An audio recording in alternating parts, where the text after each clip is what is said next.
Welcome commissioners, staff, petitioners, and citizens to the February 14th Mishawaka Plan Commission, and happy Valentine's Day. We're glad you're here.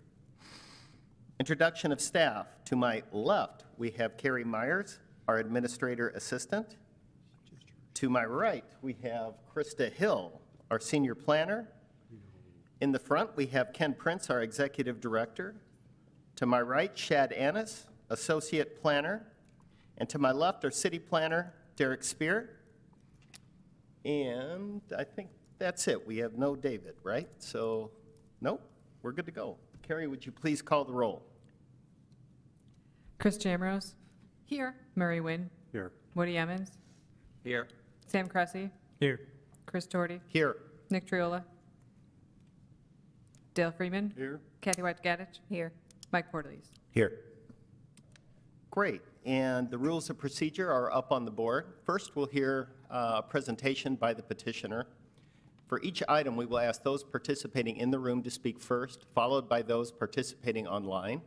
Then we'll hear from those who wish to speak in favor of the request. Then those who wish to speak against the request. If you're not knowing whether you're speaking in favor or against, I suggest you come up during the against. Then we'll accumulate all of our questions, and we'll have a right of rebuttal by the petitioner. We'll close the public hearings, and then we'll have a commission discussion, and then a commission vote. The previous month's minutes were distributed to the commissioners. Were there any corrections or additions to the January minutes? Hearing none, all those in favor of approving the minutes say aye. Aye. Opposed? And the minutes passed. Is there a conflict of interest on any of the agenda items with the commissioners tonight? Hearing none, that brings us to the first item on the agenda. We have public hearing, petition 23-01, a petition submitted by Petkoff and Sons LLC requesting to rezone vacant land at the southeast corner of East Jefferson Boulevard and North Merrifield Avenue from I-2 Heavy Industrial District and R1 Single Family Residential District to C4 Automotive Oriented Commercial District for Auto Sales and Associated Vehicle Prep. Hi. Hello, Terry Lang from Lang Feeney, the Whiteman office. I represent the petitioner here, Petkoff and Sons LLC. As many of you remember, this was a site where there used to be a Quonset building that was there for years. Probably 20 years ago, the Quonset building, I think, was tore down, been vacant ever since. The property owner is located immediately to the north, on the northeast corner, and is looking to expand his operation to the south on the southeast corner, with continuing to have automotive sales and also associated items that go with that for automotive, fix them up and prep them for sale. And I'd be happy to answer any questions. The site plan is a very kind of generic at this point. I don't have an official building size. I kind of guessed what might fit on there, and kind of from his guidelines, the square footages and things like that. And we'll modify it to meet the zoning requirements then as we move further in the site development and also the drainage calcs. Great questions for Mr. Lang on this. Woody? Yes, thank you, Harry. It says here Associated Vehicle Prep. Is that a body shop too? Or? I don't know if they do body shop work or not. I couldn't tell you that. I know when they get vehicles in, a lot of them are auction vehicles, and then they clean them up and prep them for, basically for sale. I don't know if they do body work or not. I'm not familiar with what happens on the inside of their operation. Would this fall under being able to do body work? That would be a question for the planning department. Is body work considered part of that? It would. It would be? Yes. So I guess that would fall within that category then, Woody. Okay. Thank you. Any further questions for Mr. Lang? Nope, thank you. Is there anybody in attendance wishing to speak in favor of petition 23-01? Anyone online wishing to speak in favor of 23-01? 23-01? Hearing none, is there anybody in attendance wishing to speak in opposition to petition 23-01? Anybody online wishing to speak in opposition? Any additional information?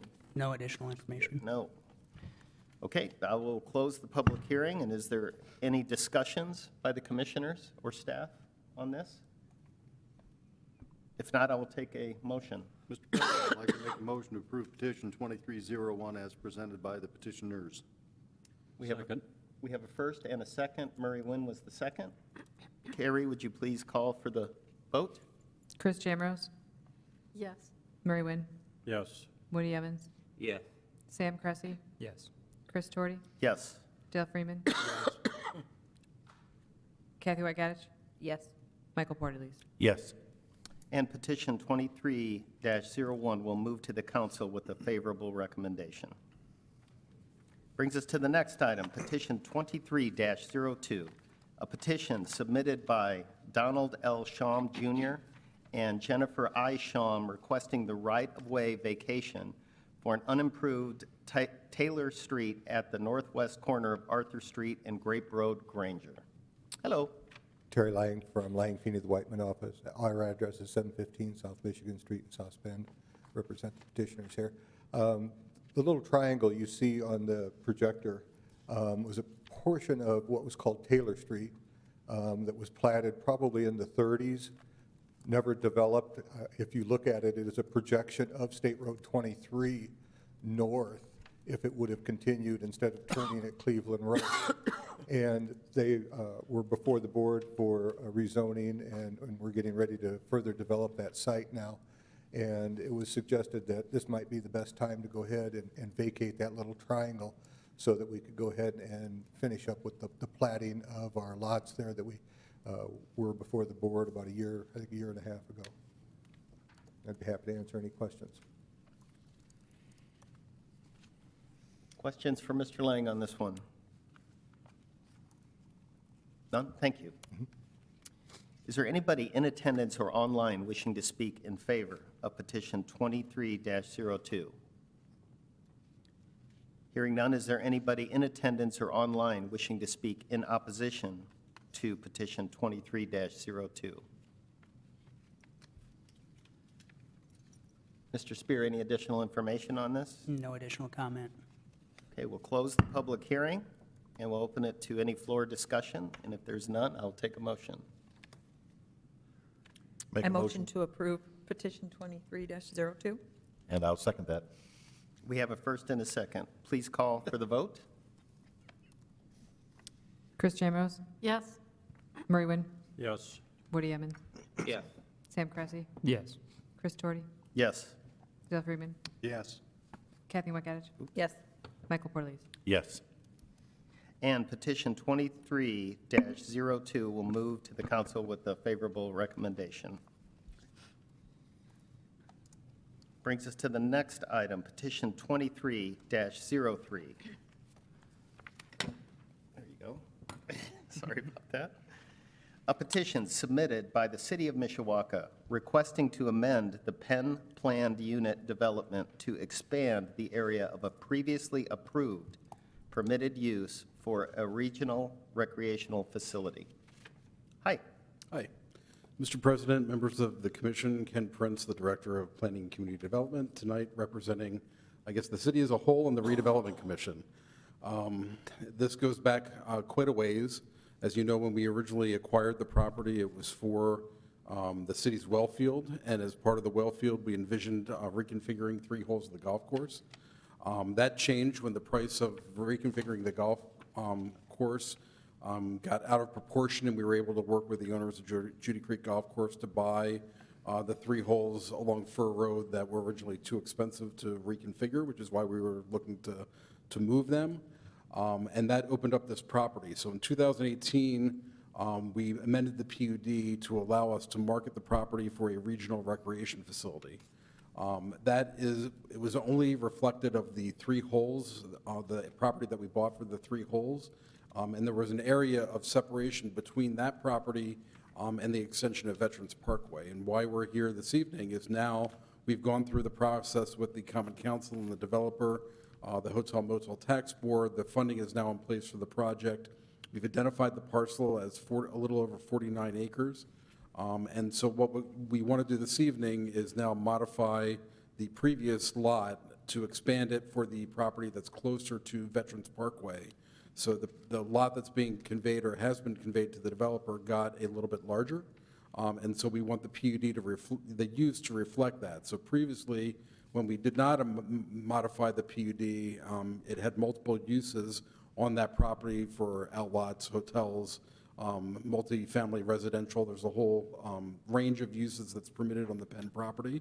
With the modification, the only use other than the well field and the golf course that would be permitted would be for the regional recreation facility. So we're actually reducing the number of uses that are permitted on the property to the ones that have been identified.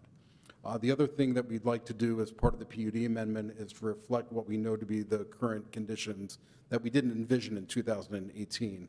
One is this is a giant metal building, and working with the developer, the majority of the exterior of the building are insulated metal panels, which is typical for the construction. We had more of a hybridized version of our design review in the previous ordinance. We want to modify that to reflect what is actually going to be built on location. The other element that we had a restriction on banners on the building, and we had the banners more indicative of a Grape Road type building that would be located there, not the hundreds of thousands of square foot buildings. So we greatly increased the size of a banner that would be permitted so you could actually see it from Veterans Parkway. And then the last thing that we really modified was we had heard concerns from other zoning requests that we heard from the Judy Creek residents of what's going to happen on this property regarding visibility. So instead of doing a straight commercial planting on the areas that abut the golf course, we've asked for a no-mow area that the developer would then essentially not maintain and allowed to grow. It would essentially serve as a hedgerow instead of a manicured area, and that will provide more of a buffer between the subdivision and the proposed athletic facility. So we think as that grows and that's not maintained, that will provide or help provide a buffer. Obviously, the golf course is already an existing buffer that exists between the proposed use, but we're just trying to be good neighbors as part of that, and the developer has agreed to it. With that, later this evening, we also have the plat involved that has multiple entities that creates this one 49-acre lot, dedicates the right-of-way for Veterans Parkway, and we can talk more about that at that point in time.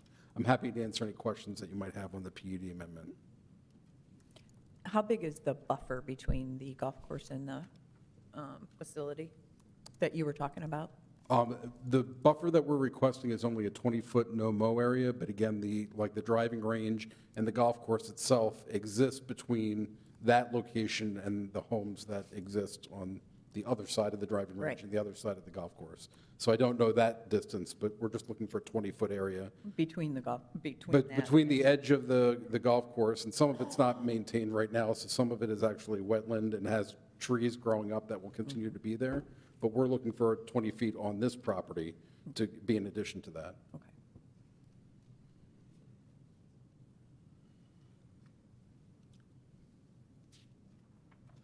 Any other questions for our executive director on this? Nope, thank you. Thank you.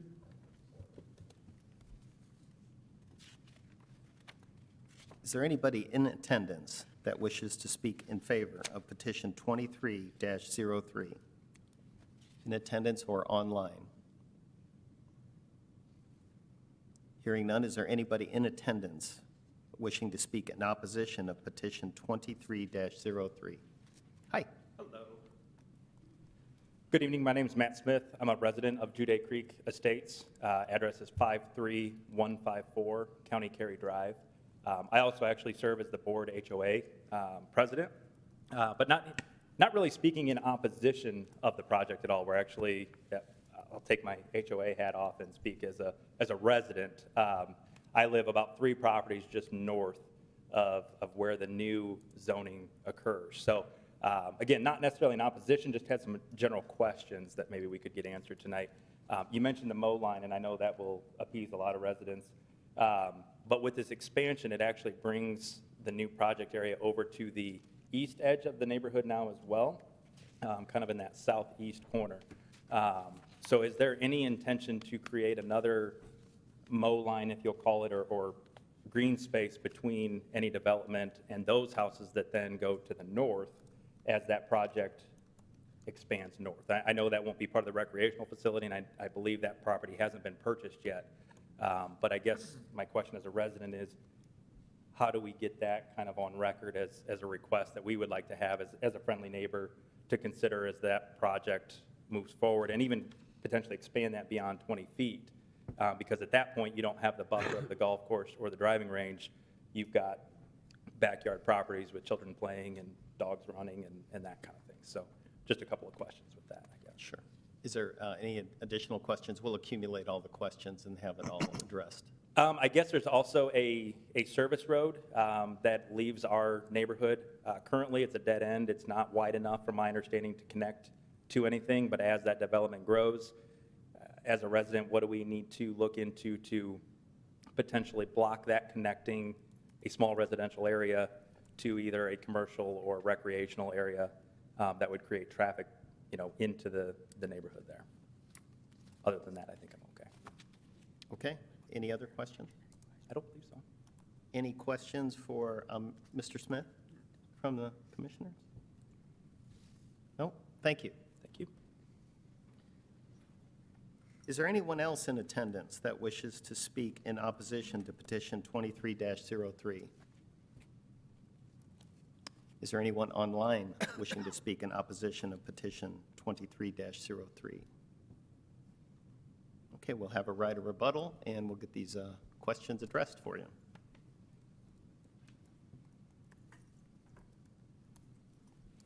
Thank you, Mr. President. Derek, could you put the aerial up?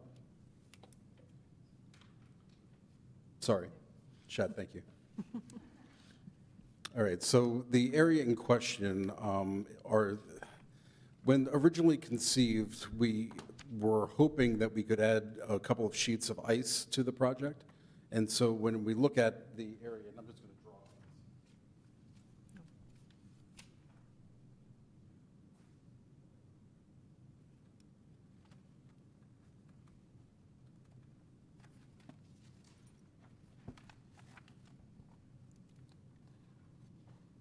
So where I put the X through the box is where those 2 sheets of ice were proposed by the developer to go there. And we've been very direct with the developer that we, as a city, our responsibility was to bring land to the table for this development, which we have done in that 49 acres, and we thought that was sufficient.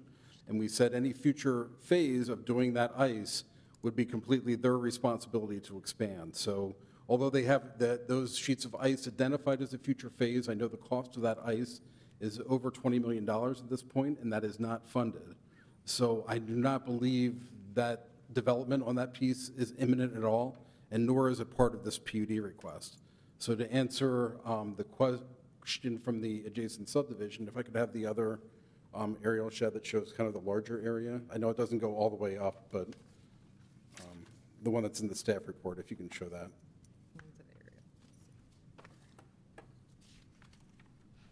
If not, I can pull mine and pull it over.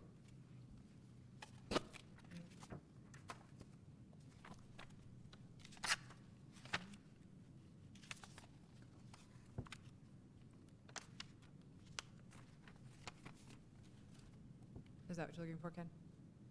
Yes, that's the one. So, again, going.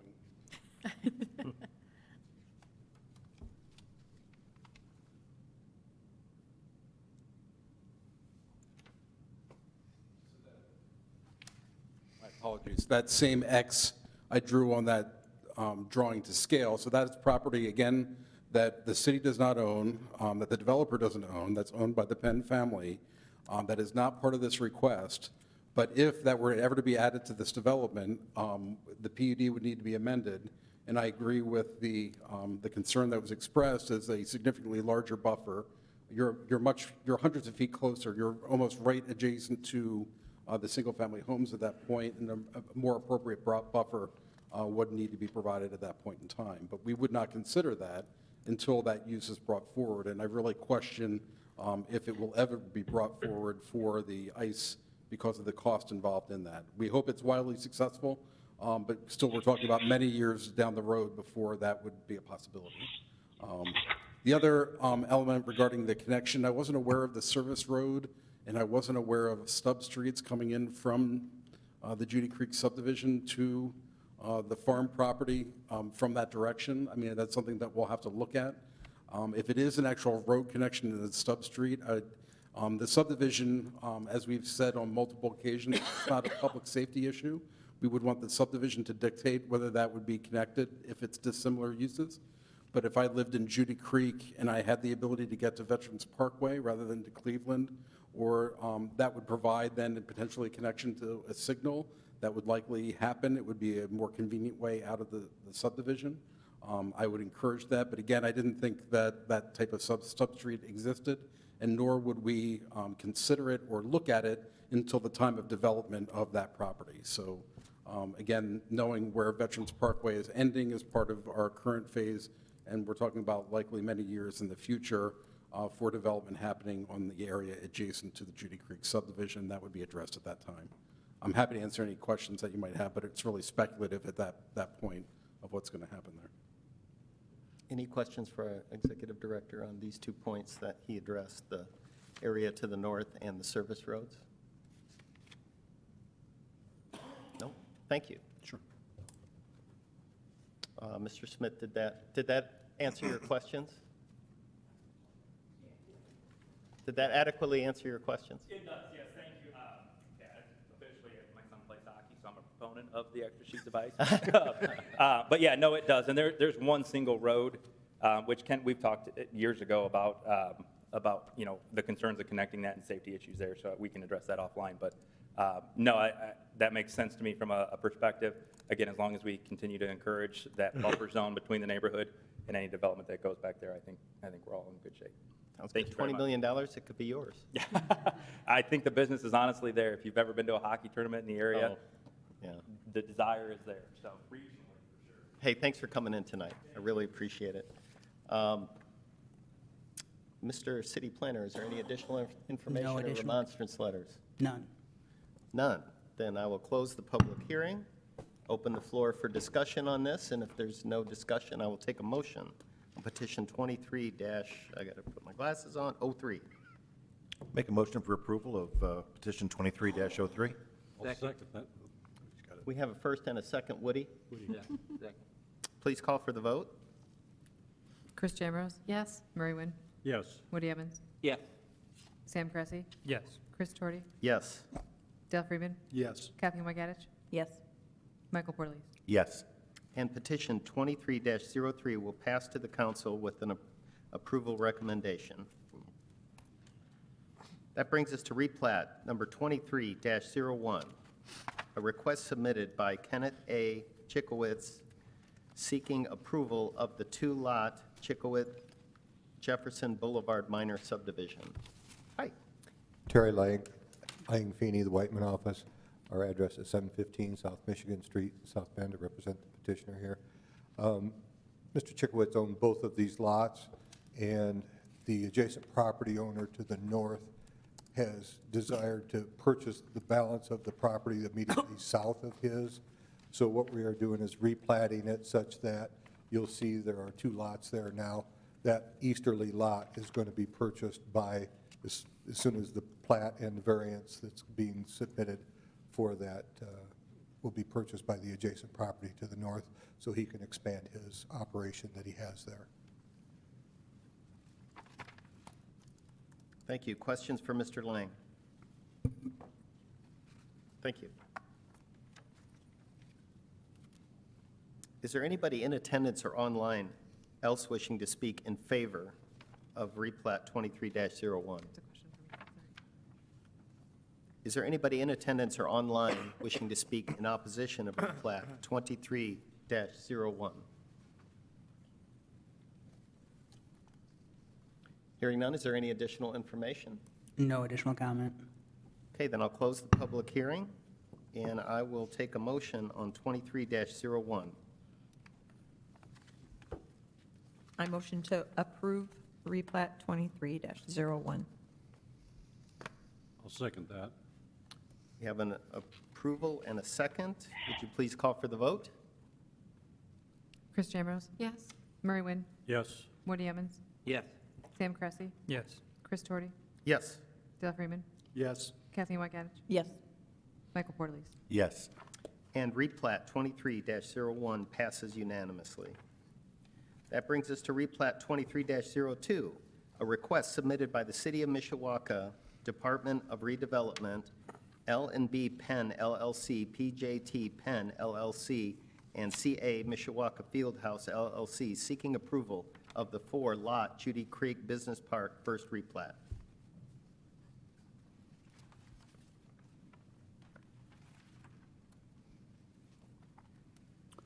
Mr. President, members of the commission, Ken Prince, Director of the Planning and Community Development Department. As was discussed on the earlier petition, this is the replat that establishes the various lots.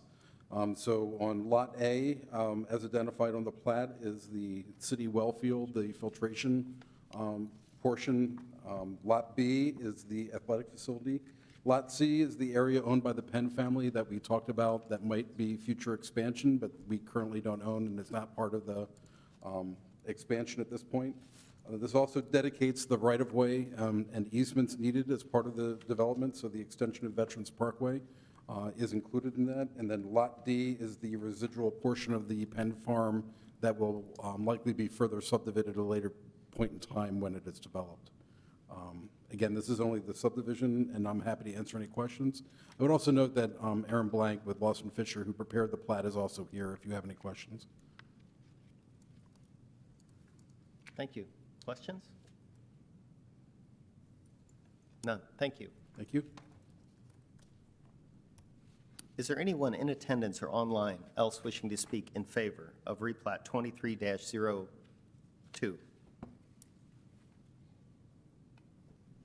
Is there anyone in opposition wishing, in attendance or online, wishing to speak in opposition to replat 23-02? Again, Matt Smith, residents at 53154 County Cary Drive in Granger.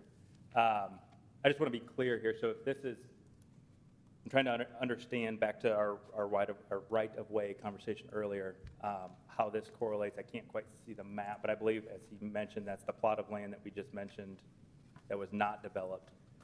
When you talk utility and easement zones, in conjunction with the buffer zone that we just mentioned, how does that correlate? So for example, we just had a Metronet company come into the neighborhood and claim easement property control, which caused quite a disruption for fiber optic. Everything will be good in the end, I think, but when you get into easement conversations, where does that right-of-way limit to the back of our properties that butt up against this plot?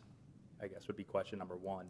And then two, what would be the timeline on this? I know this is in conjunction with the property development of the development or the dealership group across the creek area there, but this all appears to be south of that. So I'm just kind of trying to figure out how this correlates to a dealership development that's going on the north side of Cleveland. And maybe I'm reading the map incorrectly here, but I'm just trying to, I guess, figure out how that correlates to the neighborhood and how that would impact the subdivision. We'll try to sort that out for you. Okay, thank you. Thank you. Is there anybody else in attendance or online wishing to speak in opposition to replat 23-02? Hearing none, we'll have our executive director come up and talk about the easement and the timeline. Chad, could you put up the plat itself?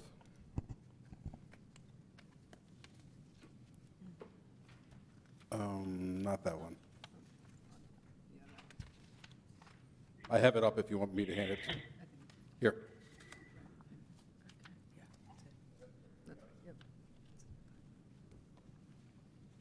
And I know it's hard to see from a distance.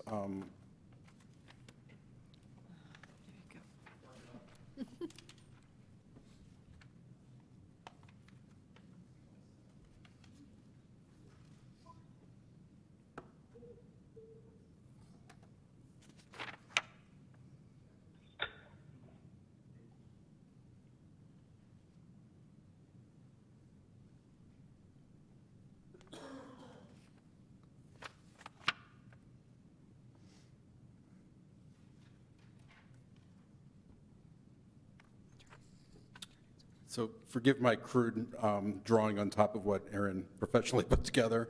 Shad has it oriented north. I drew the letters in sideways. Right. But the letter A is the city's well field, the filtration plant property. B is the field house. C is the property still owned by the Penn family that was shown as expansion. And D is that residual portion left. The easement that's shown on the plat is a drainage easement, so there is a legal drain on the north side of C and on the west side of C that is adjacent to the subdivision. But that's not a utility easement, that's for that legal drain that goes through there. And I think that should answer the questions involved. The right-of-way for Veterans Parkway, that's kind of the gap between ABC and D. That is the right-of-way for Veterans Parkway that extends to the north of Penn's property, but does not go to Cleveland because there is another farm property that exists between the Penn farm and Cleveland Road. So this does not go all the way to Cleveland Road. It only goes to the limit of the Penn property. Is there a gut feel on the timeline? No, but relative to the annexation that occurred last year regarding the automobile dealership, they are required to bring utilities. I firmly believe that the easiest extension of those utilities is going straight to the north on Veterans Parkway, but it's their obligation to retain whatever easement they would need to get in order to extend those utilities to that property. So that's entirely incumbent on them getting that accomplished. Thank you. Any additional questions for our executive director? Nope, thank you. Thank you. I think you hit both of those questions well. And is there any additional information, any remonstrance letters or anything like that? Nothing in the file. Nothing? Then I will close the public hearing, and I'll open the floor for discussion on replat 23-02. There's no discussion. I'll take a motion. I'll make a motion to approve replat 23-02. Second. We have a motion and a second. I believe it was Chief, right? Or no? Sam got into. Sam? Yep, Sam got it? Oh, well, who made the first? I made the motion. Oh, Sam, then Sam G. Okay, that's what I had. Thank you. please call for the vote. Chris Jamrose? Yes. Murray Wynn? Yes. Woody Emmons? Yes. Sam Cressy? Yes. Chris Torty? Yes. Dale Freeman? Yes. Kathy Lackadge? Yes. Michael Portelease? Yes. And replat 23-02 passes unanimously. That brings us to our next items. There's no public hearing on these two. It is site plan 22-15, a request submitted by Hook Super X LLC seeking final site plan approval of a 2,483 square foot Chipotle restaurant west of 4501 Lincoln Way East. That's good news. Is there somebody here to present this site plan? Online or in the room? Staff, did we hear anything about? They the should be plan? coming online. We're looking for a Bill Terry.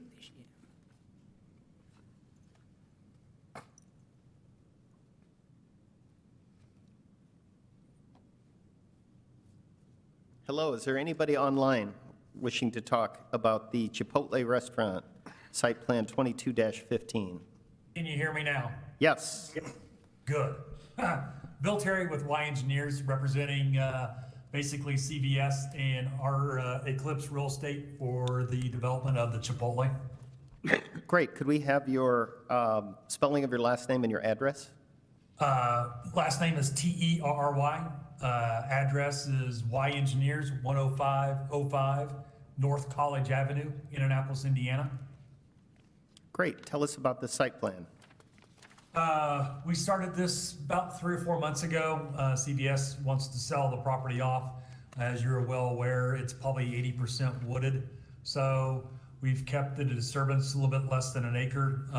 The remaining parcel to the rear will just stay woods as well.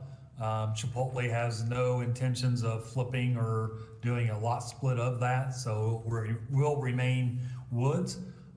We've gotten pretty much all of the city comments addressed, from engineering to fire. and planning. So I did notice that they wanted street trees out of the frontage, so I will remove those. But other than that, we're excited. We just opened up in Goshen with a Chipotle. We did a one on up by Notre Dame on north side of South Bend. So very excited to get this started. Great, great. Is there any questions for Mr. Terry?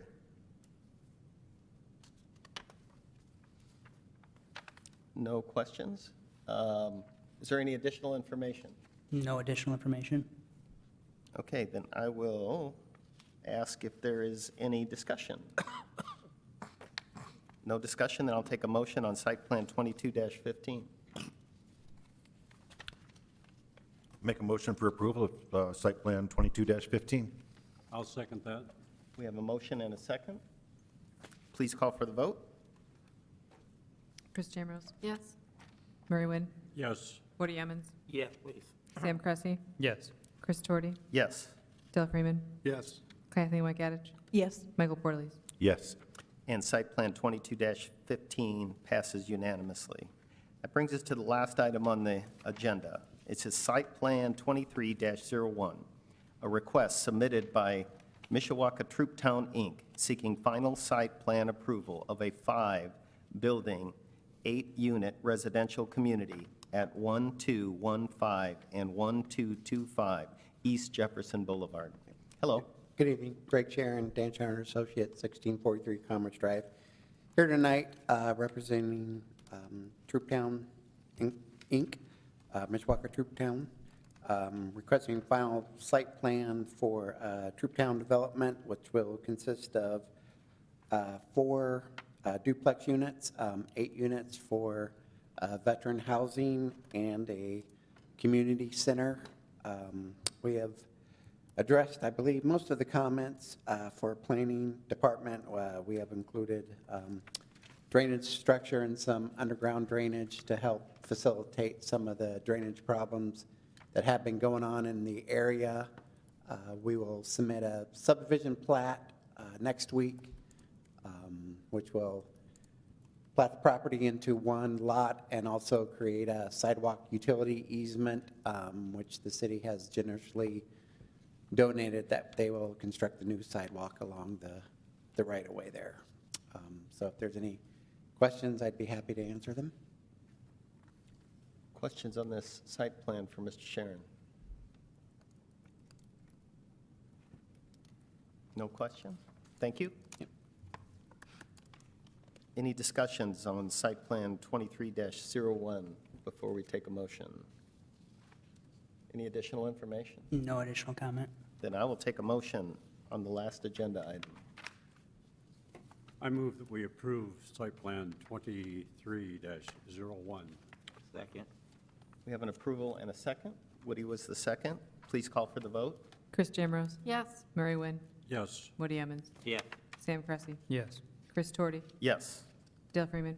Yes. Kathleen Whitegadich? Yes. Michael Porterles? Yes. And site plan 23-01 passes unanimously. Is there any old business?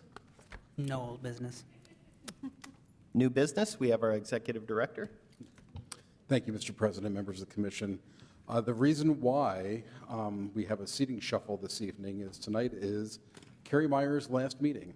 So Carrie has announced that she has taken a position with South Bend. She's been with us since 2007, has been an invaluable asset to the department, and we will miss her greatly.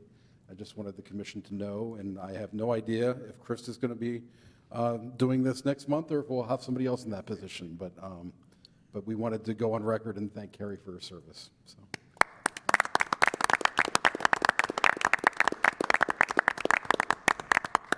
And I'll add to that as well. I mentioned at the zoning board meeting earlier, there just wasn't too many people here, but how valuable Carrie was. I remember when I first started at both of these boards, she was my lifeline at getting all my questions answered. And she really runs this all very organized, and she'll be dearly missed. So thank you very much, Carrie, and we really appreciate you, and keep in touch, please, somehow. Okay. Privilege of the floor. Is there anybody that likes to speak on anything that's not on the agenda? Hearing none, then we are adjourned for Valentine's Day.